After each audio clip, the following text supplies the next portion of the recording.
Olá pessoal, tudo bem? Eu espero que você esteja bem. Se você puder, por favor, se inscreva no canal, toque o sininho de notificação, deixe seu like, compartilhe o vídeo, divulgue o canal, faça o que você puder, ok? Tudo bem? Tá? Eu estou um pouco gripado, pessoal, tá? Não passei a noite muito bem, em virtude dessa gripe, né?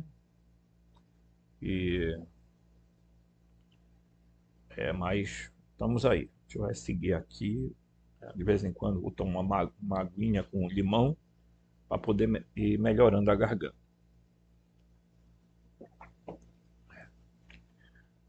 Se você quiser também ser um parceiro, né, parceiro financiador dessa obra, você pode fazê-lo pela chave Pix robson.rmt@gmail.com, robson.rmt@gmail.com.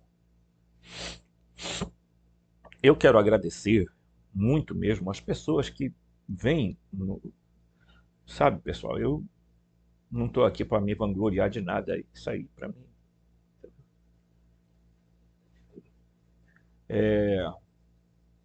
Mas agradecer a pessoas que vêm nos comentários e dizem: professor, a gente está aprendendo muito, a gente tem um aprendizado aqui, a gente está descobrindo coisas novas. E aí, pessoal, essa é a minha missão, essa é a minha tarefa, tá? Até o dia que eu puder. O dia que eu não puder, lamentavelmente, a gente vai parar, né? Mesmo quando a gente está com a saúde meio combalida, a gente vem, faz, né? Então, primeiro, assim, deixa eu falar uma coisa que é muito importante para todos. As pessoas estão fazendo uma confusão, meus amigos. Veja, preste bem atenção, tá? Lá no canal, a pessoa disse o seguinte: o Logos, certo? Criou Javé, certo? E este é o demiurgo benigno, ok? Aí ele diz que Sofia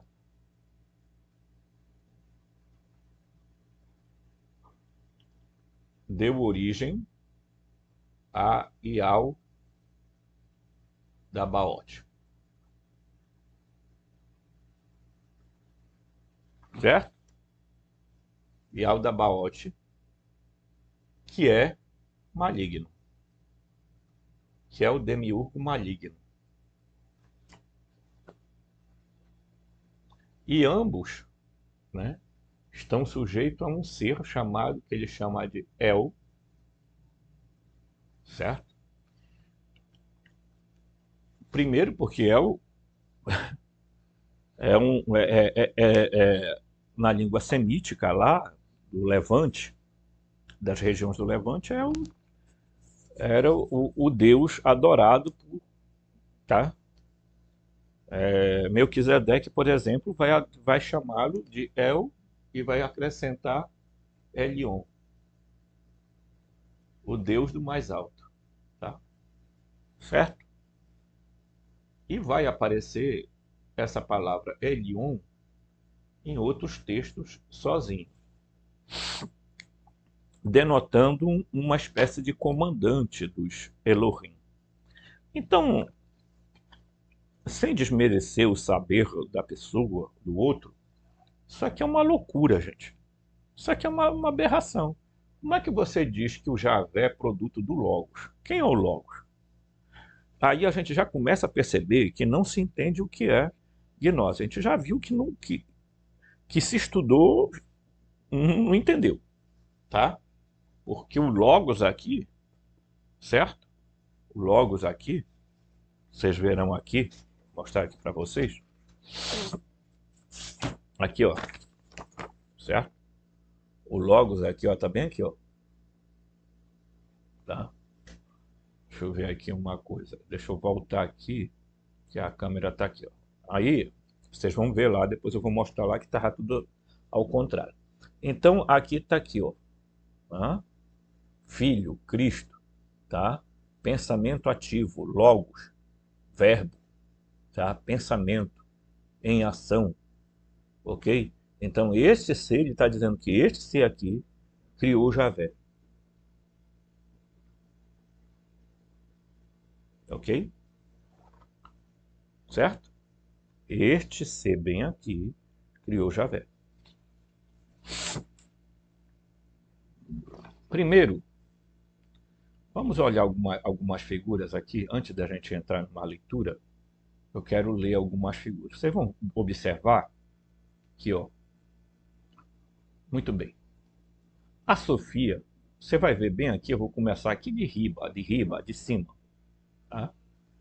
O pleroma, o uno é o absoluto. Aqui, os gnósticos nunca falaram de El.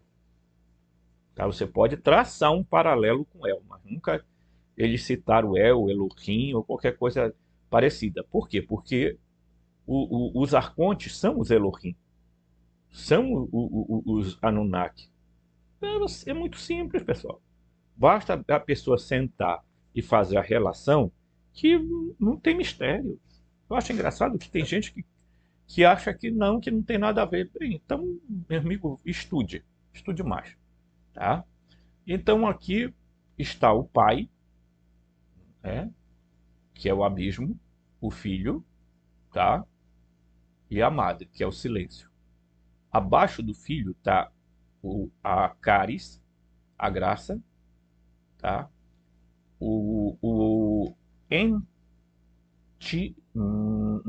entimesis, tá? E enoia. Veja bem, está seguindo aqui uma linha, ó. Aqui está Cristo, tá? Veja, aqui está Jesus, Soter, ok? Que esse aqui, este é um que vai vir para cá, para a Terra, tá? Bem, aqui está o homem e a igreja, certo? Muito bem. A Sofia, pessoal, ela está separada em duas partes. A Sofia luminosa ficou aqui no oitavo céu, certo? Na Ogdoad. E a Sofia escura, ou aquela que vai chamar-se alma do mundo, anima mundi, anima del mondo, tá? Ela é que gera o demiurgo, ok? Então, o Jesus Soter, tá? Que é o Ranizera, tá?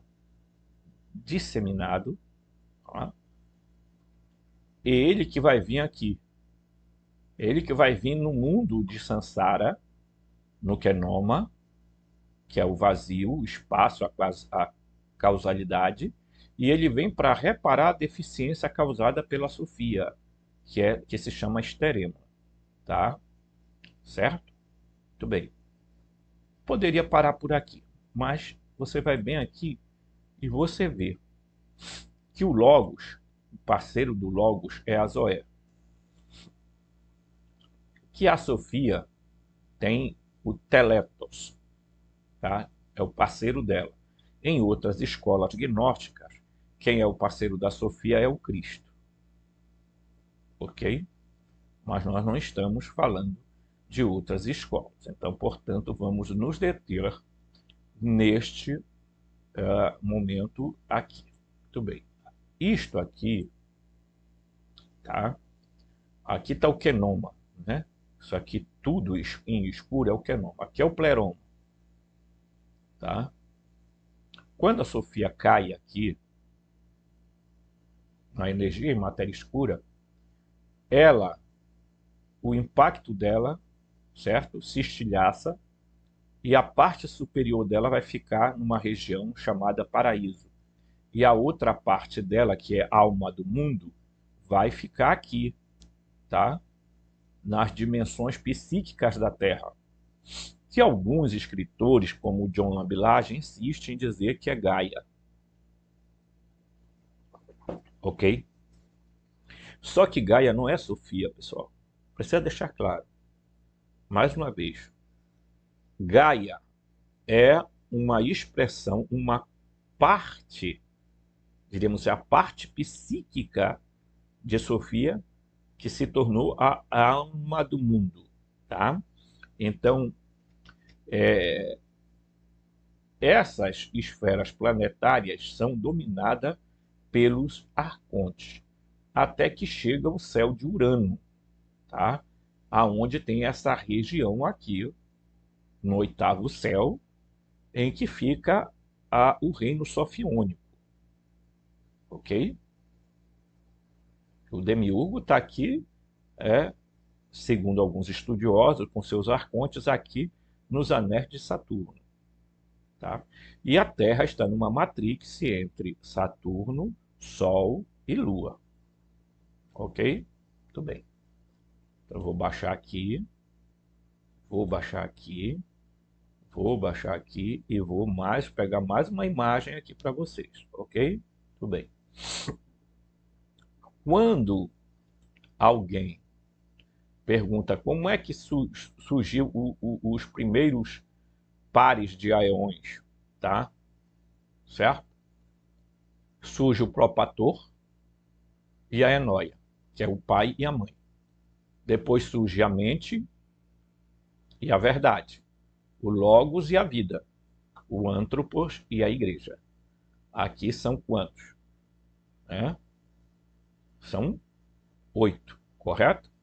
Essa é a chamada Ogdoad, os primeiros 8, ok? Muito bem. Preste atenção, com calma, com tranquilidade, sem pressa. Você não tem necessidade de correr. Tá? Os ofitas, eles tinham uma maneira diferente de ver. Tá? Então, eles diziam que o reino de Sofia está aqui em cima, né? Certo? No oitavo céu. Tá? E aqui estão os 7 planetas, ok? Aonde está o Leviatã, né? Leviatã, eu já vou mostrar para vocês, tá? E nestes 7 planetas estão os arcontes Eloi, Sabaote, Ialdabaote, Otai, Istafai, Ial e Adonai, ok? Eles comandam isso aqui. Tá? E aqui nas esferas da Terra, tá? Na atmosfera terrestre, está Suriel, Gabriel, Aratote, Micael, Rafael, Tautabaote e Andel. Tá? Esses seres aqui estão tomando conta dessa região. Ok? Muito bem. Então, eu estou mostrando tudo isso para vocês para que a gente fique com clareza. Tá? Você vê nesse outro modelo aqui, tá? O espírito invisível, o tríplice poder, tá? A Barbelô, que é a Enóia, certo? É uma outra configuração completamente diferente, né? O Caliptus, o Protofanes, o Autogenes, aqui é o Autogenes, aqui é o Autogênesis, tá? Metanoia, Paroikesis, tá? Antipoi, Aeródios e Cosmos Aistetos, tá? Aí você vai ver bem aqui que a Sofia gera aqui, tá aqui, ó. A Sofia gerou o Yaldabaoth, né? Aí o Yaldabaoth gerou. Na verdade, a Sofia gerou o Yaldabaoth, mas a substância acabou gerando esses outros seres também, né? Ial, Sabaote, Adonaios, Elaios, Horaios e Estafaios. Está aqui. Esses são os 7, que dominam o reino, ok? Dos arcontes. Muito bem. Então, veja, quando alguém diz que Javé é o demiurgo benigno que foi gerado pelo Logos,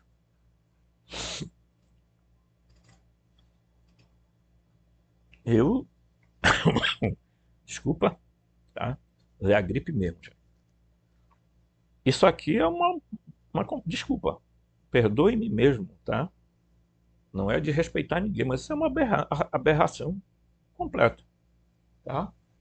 Sofia, tá? E a Aldabaote é o ser maligno, quer dizer, o Logo gera Javé, que é benigno, e a Sofia gera o Yaldabaote, que é maligno. Peraí, e por que que os gnósticos, ele chama o Javé de benigno? Será que esse cidadão já abriu as páginas do Antigo Testamento para ver a quantidade, o morticínio que esse ser provocou na história? Acho que não, né? Então, sinceramente, fazer esse tipo de afirmação, mas eu estou tirando isso, ninguém está tirando isso aqui de cabala. Os gnósticos, porque os gnósticos, não sei o que de cabala. O pessoal gosta de misturar cabala, gnose, com teosofia, fazem um mingau de angu e apresentam teorias estapafúrdias sem ler os documentos, né? E eu vou até aproveitar para dizer para vocês, né? Tá em pré-lançamento na editora Madras, tá? Os escritos de Nag Hammadi, vai vir todinhos os escritos, todos. Então, quem quiser adquirir, entre lá no site da editora Madras. Eu não estou ganhando nada, mas eu estou fazendo propaganda, tá? Quem puder avisar para ele lá, avisa, diz assim, olha, mande para esse rapaz aqui, porque ele fez propaganda, tá? Mandem um livro para ele, né? É igual a Garbalux, ele não manda um livro para a gente, né? Entendeu? A gente faz aqui de graça, merchandise, os caras não têm a coragem de dizer assim, vamos mandar para ele um livro, né? Vamos mandar. De gnose, tá? Os outros eu tenho. Então, quando faz essa afirmação aqui e dizer que tem dois demiurgos, um maligno, outro... Pelo amor de Deus, né? E eu vi um monte de comentário lá, inclusive de gente dizendo, não, mas o pessoal da sabedoria hiperbórea falou isso, falou isso. Aí, por que que gera confusão? Porque as pessoas, em vez de se deterem em documentos de Nag Hammadi, vão querer... Ele próprio, sabe o que ele fez? Ele leu um livro maçônico. Um livro maçônico. Né? E apresentou a seguinte imagem. Ele apresentou a seguinte imagem aqui. Eu vou aqui. Deixa eu baixar aqui, tá? Vamos já aqui. Ó. Ele apresentou esta imagem aqui. Ó. Ok? Esta imagem. Então ele apresentou esse aqui. Ó. Então ele disse, está aqui. Esse é o geômatra.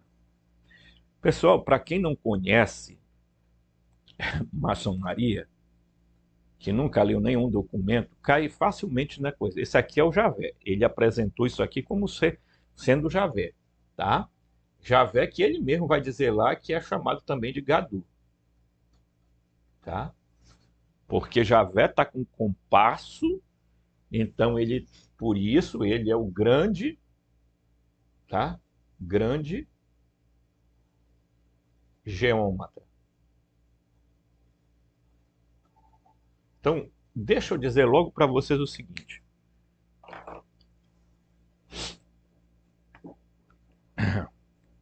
Eles próprios estão afirmando que o Jeová é o Gadu, que o Javé é o Gadu. Não sou eu que estou dizendo que é. Ele mesmo fez. Mostrou a capa de um livro maçônico, tá? Da maçonaria, e mostrou essa imagem que eu estou mostrando para vocês. Porque tem gente que diz que o G que está dentro do triângulo, lá na frente da igreja da loja maçônica, quer dizer gnose.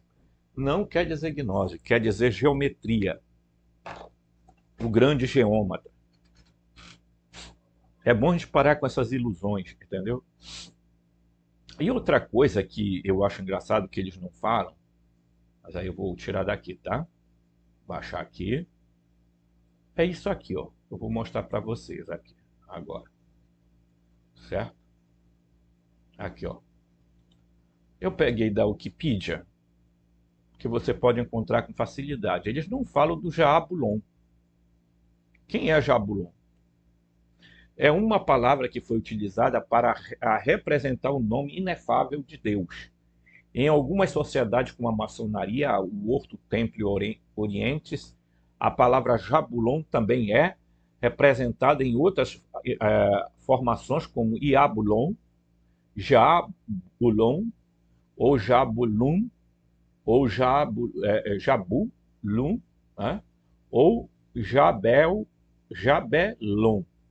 Foi utilizado historicamente em alguns rituais do grau do arco real, do rito de York. Ok? Então eles não falam que esse ser aqui, veja o que ele vai ser dito aqui, tá? Mas ele vai dizer bem aqui, ó. Vou pegar aqui onde está o certo?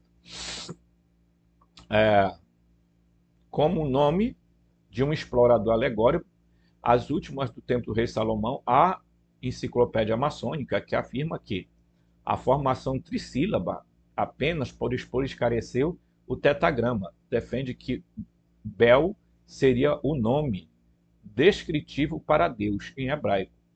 Já autores ex-maçons têm alegado que seria um maçônico nome de Deus. Outros autores são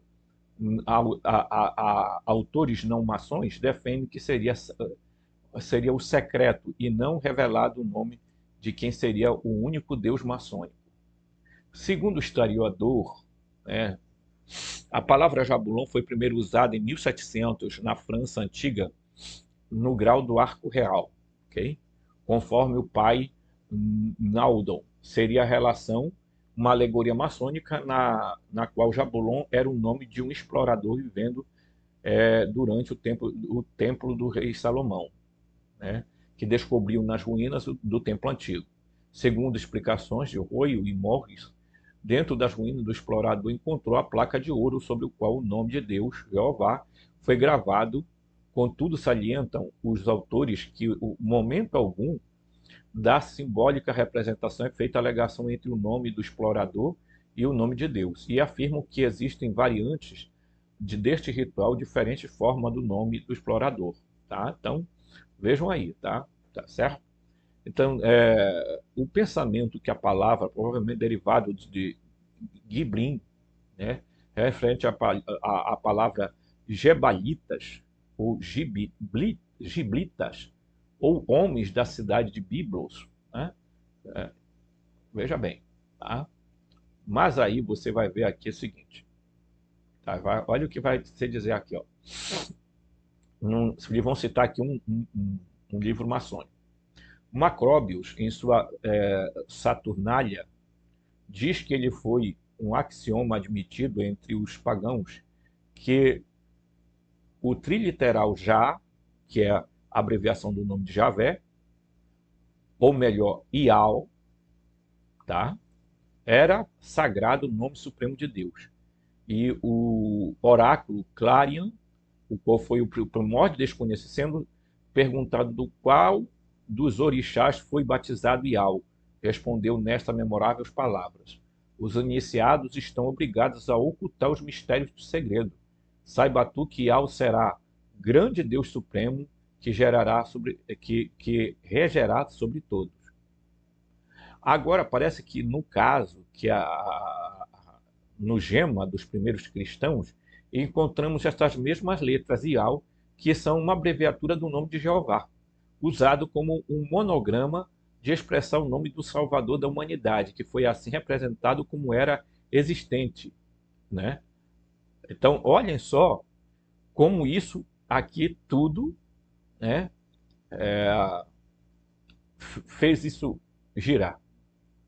Tá? Então, por que eu quis apresentar essa questão do Jabulon, né? Ah, porque, né?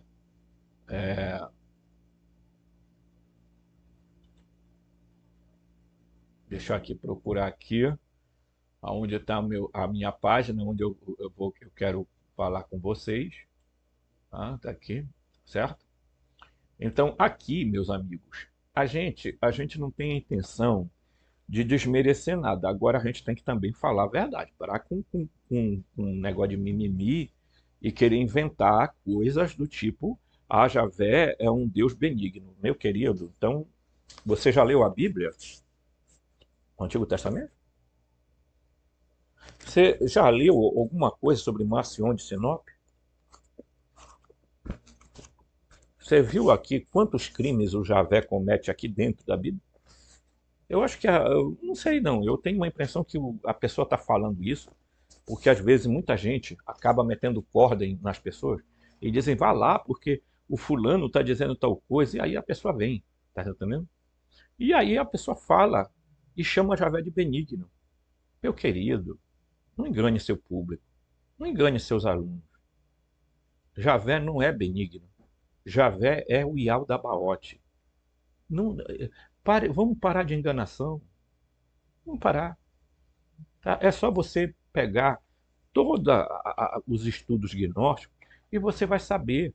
Eu fiz outros vídeos e mostrei que muita gente evita de tocar neste assunto do demiurgo porque tem medo, tá? Porque vai tocar na ferida judaico-cristã. E esse pessoal, eles têm medo, pavor. Tá? Pavor não, não vamos. Né? Aí a Sofia gera um demiurgo e o Logo gera outro demiurgo. Não. Se vocês leram comigo no outro vídeo, o que o pai da igreja, Irineu, fala, ele próprio fala, escrevendo e diz: os gnósticos dizem que Yaldabaoth chamou Abraão e tal, e tal. Então quem é o Javé?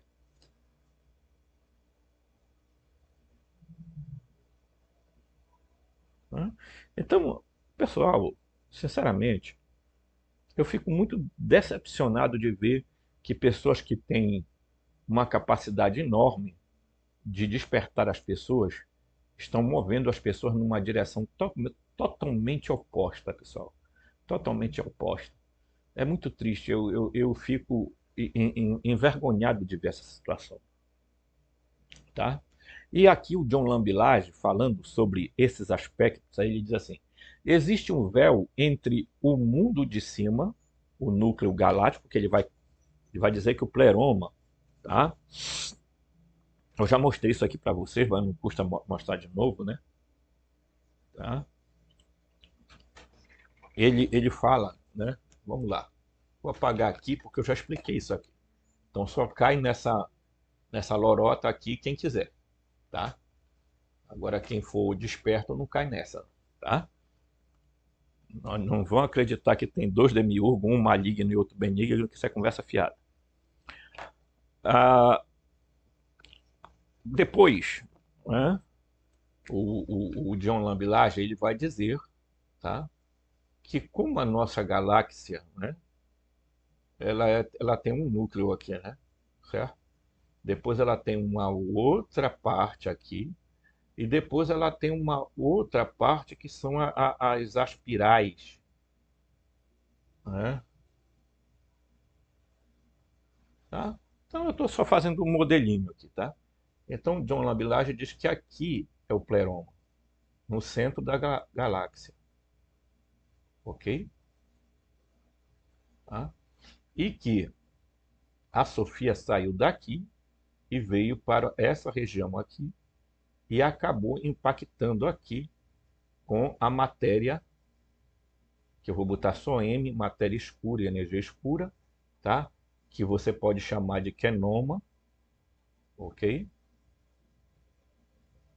Então tá aqui. Ele tem essa visão. Eu não concordo muito com ele, mas vamos deixar assim. Eu não concordo com ele. Eu, particularmente, vejo a coisa muito simplista nesse aspecto. Mas tudo bem. Vamos seguir e vamos trazer para mais próximo de nós o possível, né? Então ele diz: um véu entre o mundo de cima, o núcleo galáctico, sabe? E os reinos que estão abaixo, exterior, nos membros galácticos, tá? Então, portanto, ele vai dizer que os reinos inferiores estão aonde? Estão aqui nos braços galácticos, porque nessa região aqui tem outra, tá? É um outro núcleo, tá? E a Terra está aqui nos braços galácticos, né? Essa visão cosmológica deles, né?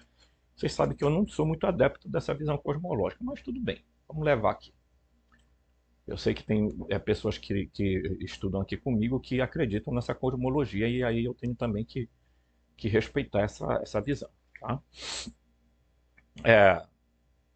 E a sombra surgiu sob o véu. Parte da sombra, a massa escura, tornou-se matéria atômica. Esse que está aqui entre, veja, o que ele está aqui colocando entre, aqui, ó, todas essas palavras aqui, ó, que estão entre colchetes, é ele que acrescentou, ok? Para que as pessoas possam entender. Tá? Ele pegou um texto e foi colocando esses colchetes para dar a entender a teoria dele. Tá? Então ele diz, vou voltar lá.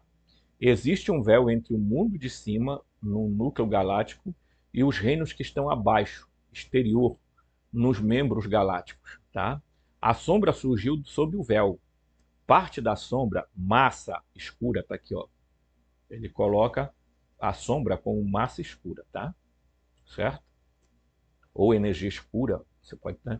Tornou-se matéria atômica. Os átomos começam ali, certo? E foi projetada separadamente, parcialmente formada em matrizes elementares UDEMA, certo? O que Sofia criou pelo seu impacto tornou-se um produto da matéria, tá? UDEMA, uma forma neonatal, certo? Uma forma neonatal que quer dizer um feto abortado, tá aqui, ó, certo? Que é o arcôntios, que é o demiurgo, tá? E os seres que dali surgem, ok? E uma vez formado, assumiu a forma plástica moldada da sombra e tornou-se uma fera arrogante semelhante a um leão. Era andrógeno porque era da matéria neutra, tá? Que eles chamam de inorgânica, né? Eu não vou entrar mais nesse detalhe porque vocês sabem, né? De onde ele deriva. Muito bem. Então, tá. Aonde a Sofia entrou nessa história? O impacto dela saindo daqui, né? Então, aqui tinha massa escura, tá? Então, vamos supor que isso aqui tudo era energia escura e etc, né? Vou só rabiscar para vocês entenderem, tá? Energia escura, e tal, isso aqui, tá? Então ela cai aqui nisso, né? E aí eu vou mostrar para vocês um negócio aqui muito interessante. Mas deixa eu ver aqui. Eu vou pegar aqui o que eu achei muito interessante, pessoal. Certo? Eu vou pegar bem aqui. Hum, ah, eu quero pegar aqui. Tá aqui.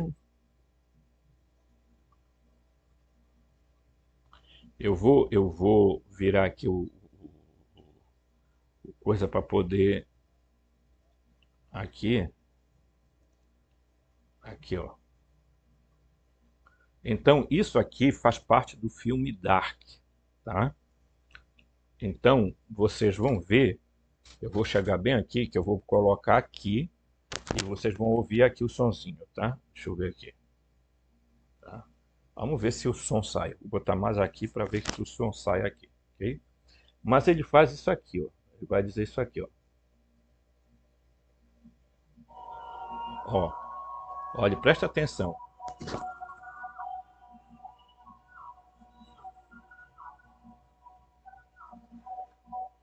Olha aqui, ó. Essa não é a mesma que teve o futuro. É a imagem, por assim dizer.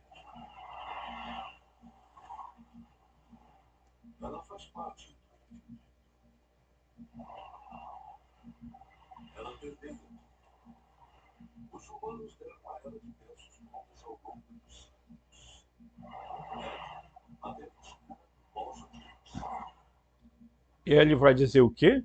Que o que aqui? Então, eu não sei se vocês escutaram, tá? Mas o mais importante aqui, que eu quero frisar para vocês, é o que ele falou, tá? Ele diz que aquela coisa lá foi chamada durante muito tempo de energia escura, matéria escura, de éter e agora de bóson de Higgs. Aquilo ali era algo que foi gerado devido a uma explosão nuclear numa fábrica, ok? E com isso acabou se abrindo portais para outras realidades. Então as pessoas podiam viajar no tempo 33 anos para trás e 33 anos para frente. Tá? Então, se por exemplo eles queriam voltar 33 anos para trás, e quando eles chegavam lá, eles queriam voltar mais ainda, eles voltavam mais 33 anos. E assim por diante. Porque eles vão explicar o ciclo do 33, tá? Porque ele diz que é o número, né? Porque essa série Dark tem um livro que é, na verdade, que eu não sei, é uma jornada no tempo, ou uma viagem no tempo. E eu não sei se esse livro existe de fato, tá? Mas isso aqui que eu apresentei para vocês mostra para vocês como é que como a Sofia entra dentro desse, porque veja, isso não é não é algo sutil, é algo meio que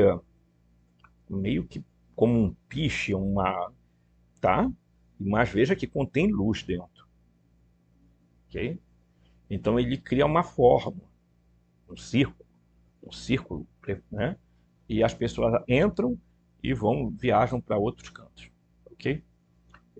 Eu quero só deixar claro isso aqui, para vocês entenderem o que acontece e por que ele está falando aqui sobre a queda de Sofia.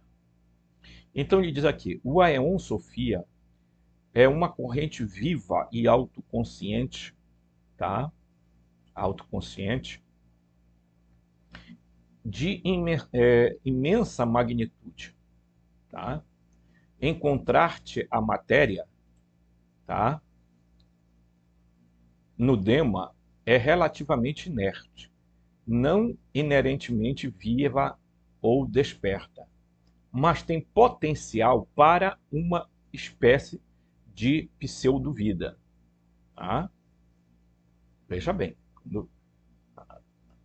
aquela matéria informe tem potência, né? É uma substância que tem potência para ser algo, mas para isso é preciso o ato, né? Para gerar a forma. E foi o que aconteceu. Tá? O impacto de Sofia gera, tá? E aqui, pessoal, vocês podem ter certeza de uma coisa.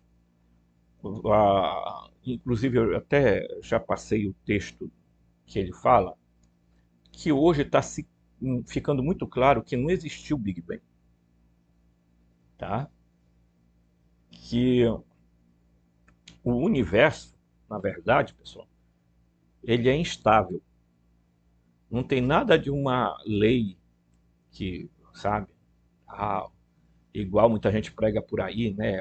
Olha, existem leis fixas no universo, a lei do karma, a lei da causa e efeito, a lei do não sei do que tem mais. Aí eles inventam um monte de lei para um universo que não tem nada de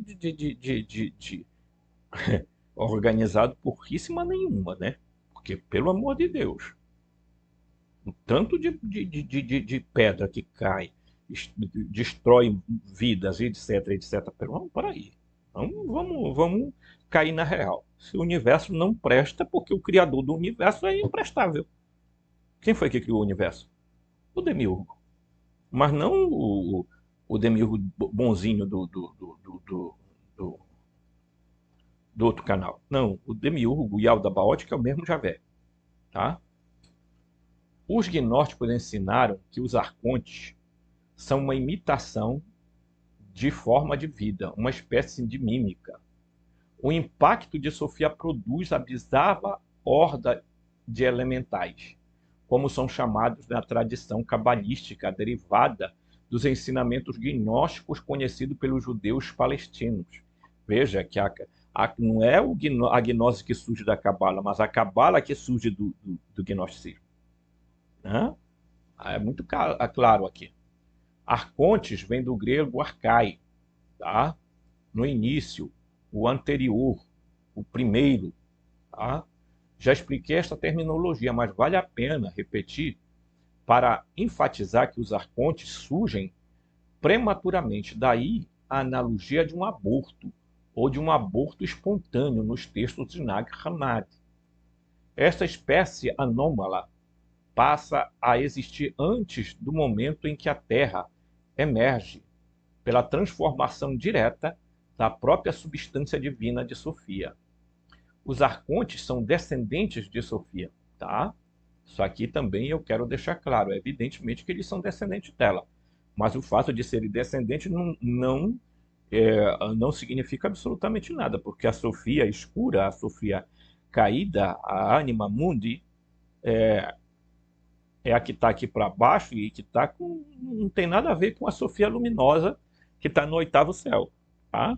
Por sinal, ela fica intervindo várias vezes na história. Ninguém fala dessa deusa, sabe por quê, pessoal? Porque eles quiseram tomar o lugar da Sofia e botar o Javé. Essa é a grande verdade. Tá? A Igreja Católica fez isso. Criou um patriarcado onde mulheres não são bem-vindas, e, portanto, eles apagaram a Sofia, tentam agora corrigir determinadas coisas, botando Maria, né? Como corredentora, não sei o quê, pipipi, popopó, mas eles não veem em público dizer que há uma divindade feminina que é superior ao Javé, tá? Ao Jeová e ao Dabaote, que é o mesmo ser. Ok? Em certo sentido, mas de uma forma totalmente diferente da humanidade e de outras espécies orgânicas, eles não emergem da sua substância divina. Tá? Os arcontes não emergem da substância divina da Sofia. Tá? A luz orgânica, mas do seu impacto sobre as partículas do demo. Tá? Eles são uma espécie estranha de composição inorgânica, mas estão vivos. Eles são uma espécie de seres exatamente como eu mostrei no vídeo, né, da série Dark. Né? Eles vivem, diríamos assim, quando eles adentram dentro da nossa realidade, eles precisam estar, eles têm que passar muito pouco tempo se eles tiverem um corpo, se eles moldarem um corpo para eles. E depois eles têm que voltar, porque senão eles morrem. Então, o que é que eles fazem? Eles ocupam corpos humanos. Ok? Eles podem fazer isso. Tá? Estão vivos, tá? E conscientes à sua maneira. No início, os arcontes não têm habitat. Eles enxameiam como uma colônia de insetos soprada selvagemente pelo espaço interestelar, sugada pelas correntes de Sofia e repelida novamente. Como não foram inicialmente projetados a partir do pleroma, então eles não têm origem no pleroma, carecem de codificação autopoética. Eles não têm a intencionalidade inata, que se chama enóia. Tá? Os arcontes apresentam um fenômeno extraplerômico, ou quer dizer, fora das regiões pleromáticas. Tá?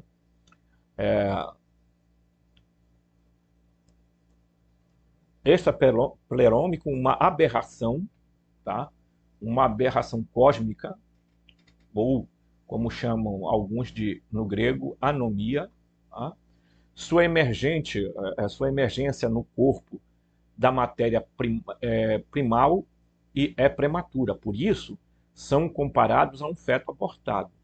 A forma corporal do arconte lembra um feto, tá? Prematuro. Essa talvez é a imagem mais bizarra e impressionante dos materiais gnósticos. A legião de arcontes de formas incestoides, embrionárias, se liga a Sofia como uma infestação de piolhos. Tá? O aborto cósmico da deusa terá consequências atenuantes para a humanidade. No episódio 5, a grande estranheza continua. Da legião arconte emerge a segunda forma, uma mutação chamada Dagônico, tá? Que é o Javé, tá? Que é o Yaldabaoth, o mesmo ser. Ele tem forma draconiana, ok? Certo? Que é cara de leão, corpo de serpente. Tá? O apócrifo de João diz que a própria Sofia fez com que um líder ou entidade mestre surgisse entre os arcontes. A Sofia desejava fazer com que aquela coisa que não tinha espírito próprio, inato, fosse formada em uma semelhança e dominasse a matéria primordial e todas as forças que ela havia precipitado. Assim apareceu pela primeira vez um governante saído do caos, com aparência de leão, andrógeno, com um senso exagerado de poder dentro de si e sem saber de onde veio, tá? Aqui nesse livro aqui, tá? Que eu tenho recomendado para vocês pedirem, tá? Porque para quem quer iniciar a conhecer, eu recomendo isso aqui, tá? Depois, quem quiser, pode ir na editora Madras e já comprar, fazer a pré-venda, né? Que parece que está R$ 68. E aí você garante todos os documentos de toda a biblioteca, num só livro, ok? E vai ser bom se eu recomendaria que os estudantes do canal pudessem adquirir, né? Quem dera eu pudesse comprar e mandar para vocês, mas não tenho estrutura para isso, tá? Mas recomendaria, porque quando a gente fizer estudo aqui e a gente citar alguma coisa, você vai lá no livro, procura lá, vê lá, confere, está aqui, é realmente assim, assim, assim, tá? Esta entidade chamada Demiurgo é uma mutação estranha e assustadora, tendo um corpo de leão e uma cabeça de dragona, um réptil. Códice de Berlim, está bem aqui, ó. Isso está escrito no Códice de Berlim, ok? 2 tipos de arcontes, um tipo neonato ou embrionário e um tipo dracônico. Não são descritos detalhadamente nos materiais sobreviventes de Nag Hammadi, né? Eles são indicados com a maior brevidade, mas com clareza suficiente para dar a ideia de que algo muito bizarro está acontecendo. O arconte reptiliano leonino, também chamado de Yaldabaoth, é dominante e agressivo em comparação com os arcontes mais passivos, cuja forma se assemelha a um feto nascido prematuramente. Embora o arconte chefe seja andrógeno, ele rapidamente assume uma postura marcadamente masculina e machista. Ele agora assume o controle da situação extraordinária produzida pela queda da Sofia. Ou pelo menos tenta fazer isso, né? Na conclusão dos episódios 5, o Demiurgo passa a criar um habitat para si mesmo na vastidão dos braços galácticos. Tá? Então, aqui diz o seguinte: os gnósticos ensinavam que o Demiurgo não pode realmente criar nada, porque lhe falta o poder da intenção procedente do pleroma, em última análise, baseado no originador. Os arcontes não podem originar nada, mas podem imitar coisas, copiar, duplicar, tá, coisas. Sua capacidade mimética, de mímica, é chamada de pantasai, né? Ou fantasia, né? Que é uma espécie de... da onde se origina a palavra fantasia mesmo, tá? Você está fantasiado de algo que você não é, tá ok? Para distingui-la do poder animador dos aeons da vida real, chamado enóia. E Aldabaoth é chamado antimimo, pneuma, espírito falsificador. No apócrifo de João e em outros textos cosmológicos, as menções celestiais a ele, que ele inventa, são chamadas de histerioma. Tá? Histerioma é deficiência. Tá? Certo? Uma projeção estereométrica como uma holografia de um ser vivo. A imagem holográfica não está viva, mas pode representar ou copiar algo que existe. Então, eu poderia já, de antemão, dar uma parada aqui, né? Porque você vai entender que o que nós estamos vivendo é um holograma. Ele produz um holograma, tá? Tudo que tem para cá, para cima, é aspectos holográficos, tá?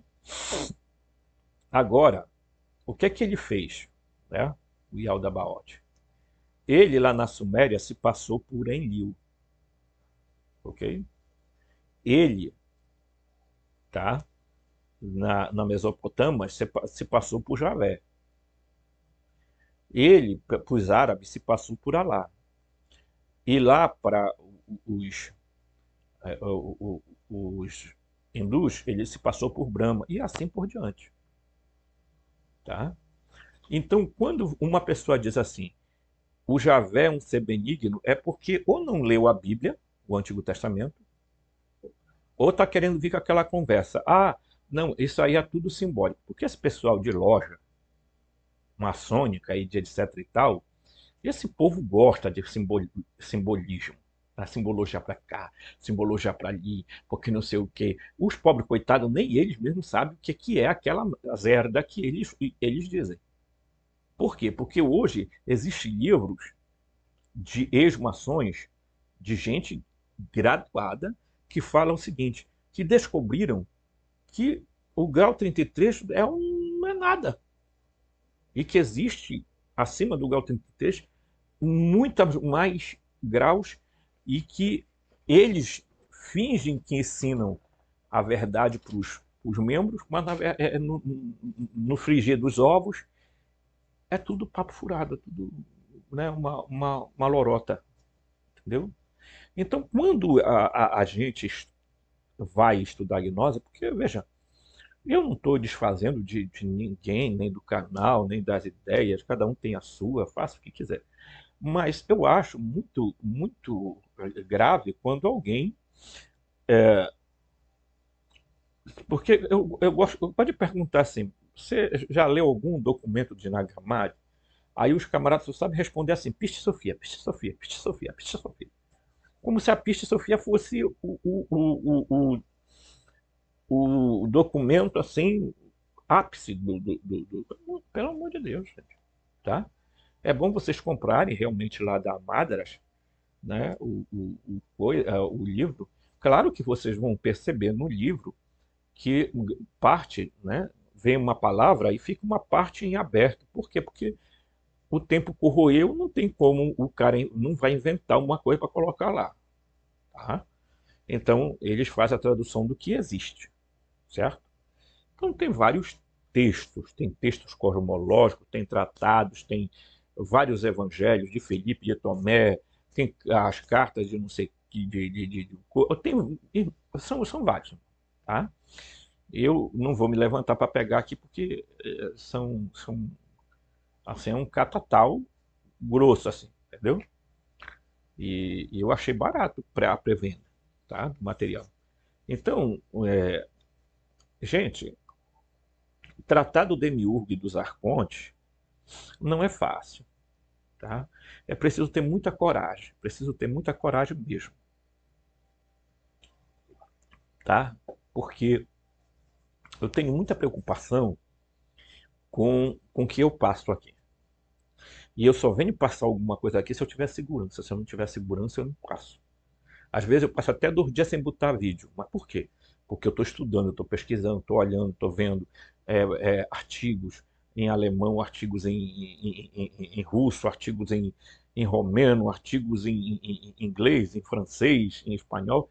É assim, pessoal. Porque o buscador, ele não fica sentado esperando, vai chegar algo para mim. Não vai chegar.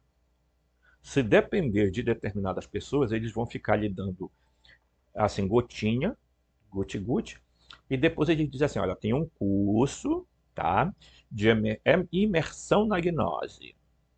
Você vai, olha, o custo é cento e poucos reais, você antecipadamente, né?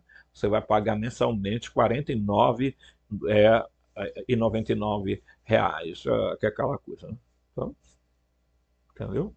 Quer dizer, eles insuflam a pessoas com gotinhas, com pouquinhos de água, para depois inventar que tem um curso onde você vai supostamente aprender mais. E eu não aceito isso. Eu acho que a sabedoria tem que ser dada a todos, tá? Cristo não ensinou ninguém a ficar ocultando alguma coisa. Mas ele fazia isso com os discípulos. Ele falava com os 12, depois ele falava com os 73, depois ele falava com a multidão. E tem, você acredita que tudo que está escrito no Evangelho é real? O Evangelho foi muito manipulado, se você quer saber. Tá? Houve num período na história da igreja que o Evangelho de João, por pouco, eles excluem. Por quê? Porque eles consideravam gnóstico. Né? Existem cartas de Paulo que não estão aí. Eu sei por informação, tá? Eu não vou dizer a fonte, mas são umas 30 cartas, né, que Paulo escreveu, que, entendeu? Deram sumiço em algumas cartas, porque algumas coisas Paulo tentou, né, contrabalançar, porque havia no início do cristianismo várias tradições religiosas, tá? Os ebionitas, os nazarenos, os do caminho, os, os do conhecimento, que eram os gnósticos, enfim, tá? O cristianismo já nasceu um pouco esfacelado. E o que o Paulo tentou fazer, e depois também tinha o grupo paulino, né? Tá? Ainda tinha o grupo de Tiago, tinha o grupo de Pedro. Basta ler o Novo Testamento. Você vai ver que eles não tinham uma opinião formada sobre determinada coisa. Os evangelhos só foram escritos 70 anos depois.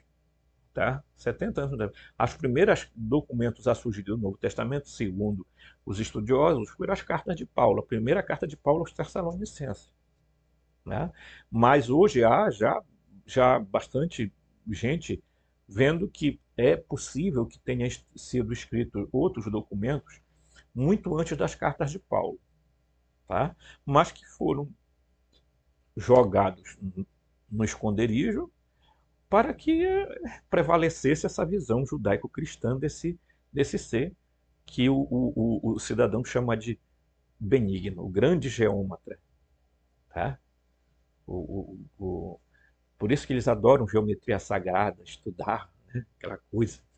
Então, é lamentável, mas nós precisamos ter cuidado, pessoal, porque eu volto a dizer, existem formas de pensamento que são completamente arcontizadas, tá certo? Tá? Então, vamos aguardar o próximo vídeo que a gente vem com mais novidades para vocês. Forte abraço.